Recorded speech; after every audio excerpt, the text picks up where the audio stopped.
So let's go to our Laravel app, open up the Sanctum config file, and check the stateful domains list. And we indeed have localhost 3000 here. So that is correct, but let's not take it for granted. Let's actually check. So this is the app we're debugging. It has a nice login form with the email and password already pre-filled. I hit sign in, it works, we can see the username right here, all good. But if I refresh, the authentication state is lost and I am redirected to the login screen. Now, whenever something doesn't work, and it's not something obvious like a CORS issue or a CSRF token mismatch, the first thing you should check is if the cookies are set correctly. So let's do that.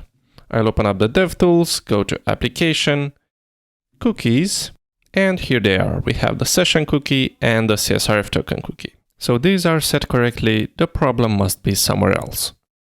When we first access the SPA or we do a full page refresh, we don't have any indication that the user is logged in or not. So we make a GET request to try and fetch the authenticated user. If that request succeeds, it means we have a valid session. In the context of a Nuxt app, we usually do this using a plugin. So if we go here, we see we have this load user plugin. Let's open it up, and here it is. If the user is not logged in, try and fetch the user. Let's go to this function and see what kind of error we get back.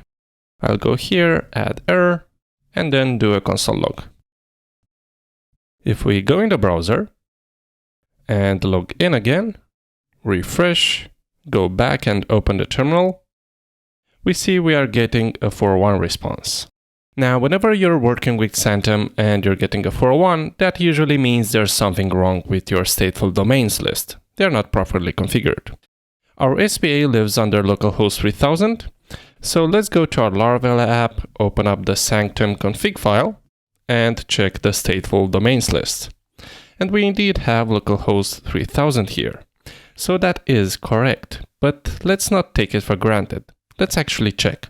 I'll open up the ensure front-end requests are stateful middleware. This is the middleware that checks if the requests come from a front-end URL. And if we go to that function, we see we have the domain, which is either grabbed from the referrer or origin header. And then we have the stateful domains list. So let's log these two out. I'll do log, debug, and say domain. And then another one for the stateful domains list. Let's now go in the browser and log in again, and then we'll check the Laravel log file. And we have localhost 3000 as a domain, and then the stateful domains list, which includes the localhost 3000. The slash here doesn't really matter, it should work. But let's go ahead and do the full page refresh. And now if we check, we get the IP address of the localhost, which is 1270.0.1 port 3000, which is not part of the stateful domains list. So this should be localhost.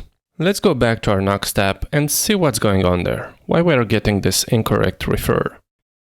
I'll go to the use API fetch composable. And here we are setting the referrer, which is this base URL that comes from some sort of environment config file.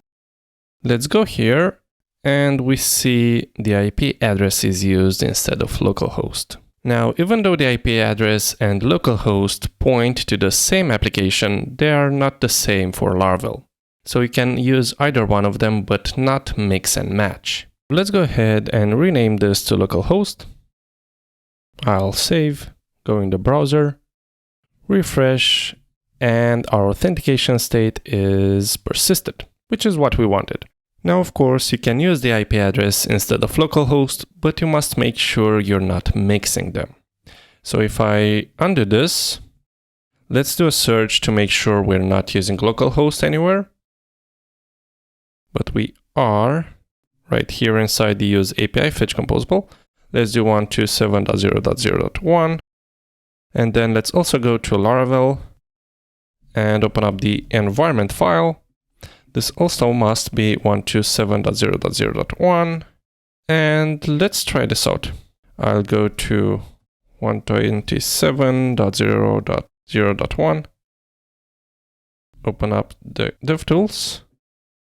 Let's refresh do a sign in and we get the 401. Let's go ahead and check the stateful domains list. And this doesn't include the IP address and the 3000 port. Let's try again. And here it is. If I refresh, we are still authenticated. If I open up a new tab, we are still authenticated. Everything works as expected. So remember, whenever something is not working and it's not an obvious problem like a course issue or a mismatched CSRF token, check the cookies. If those are properly set, check what error you are getting back. If it's a 401, it's almost always a misconfigured stateful domains list, or you are sending an incorrect refer. Also, you can use localhost or the IP address, but you cannot mix and match. Bye.